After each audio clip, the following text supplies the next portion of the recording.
Hello everyone. Today I'm going to give a demo to a new framework which I have designed.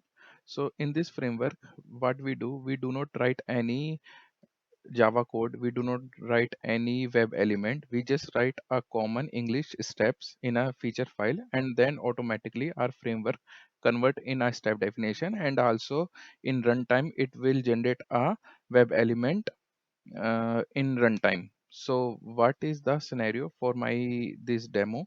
So in this video I'm going to show you how to log in a Orange HRM. So what I do, I just enter a username, password, and click on login button. Then I just go to a dashboard and log out, and then verify whether this forget your password link is display or not. For same, I have created a feature file. In this feature file you have mentioned that I have written all the common English method with along with the step what I need to do and where I need to do. So I have to enter a username into a username text field. So same English I have written here. So you can see here I do not have any step definition, and in locator field I do not have any locator. So in runtime it will generate a step definition, then it will generate a web element what they are used. So I just run this.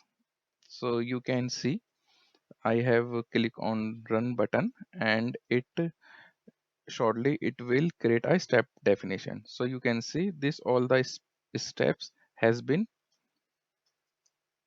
created under a step definition. So I just refresh, and you can see a step definition has been created successfully. So you can see it is generated automatically. Right now I will again run this, and it will run our step which I have mentioned on the this Cucumber feature file.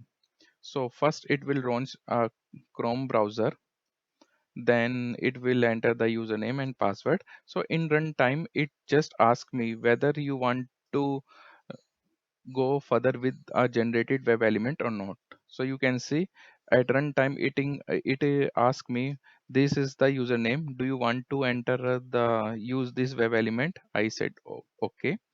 Then it go to a password. You can see it is enter a admin name here.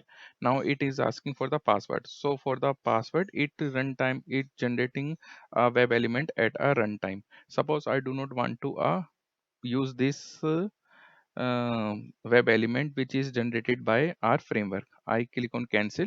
Now it is asking for me, do you want to enter the XPath which you want to use? So here I do not need, I just go with XPath which is generated by our framework. So I said NA, and now it will pass the password into password field. Now it is asking for a login button. So because our next step is a login, so it is asking, okay, you want I have created this web element, do you want to continue with this element?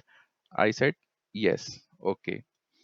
So you can see in the runtime it will generate the web element. In the runtime it generate the step definition. Now it is asking for a welcome page.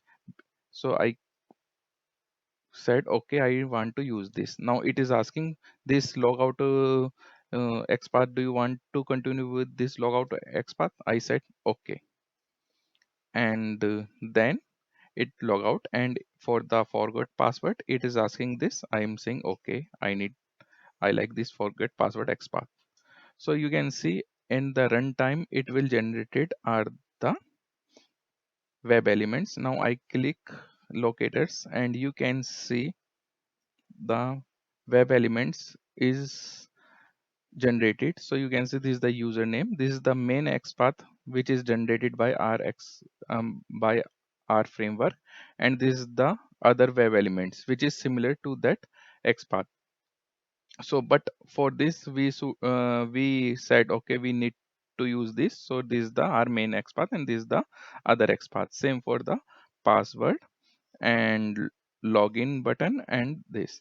So you can see this is the framework where we do not write any Java code. We do not need any Java code knowledge. We do not need any how we identify XPath. We just write a simple English. I write a simple English in a feature file and I just run, and automatically this framework generate a step definition. Then it will generate the XPath, what the scenario we have put in our feature file, right? So I just wanted to show this framework in this video. Thanks.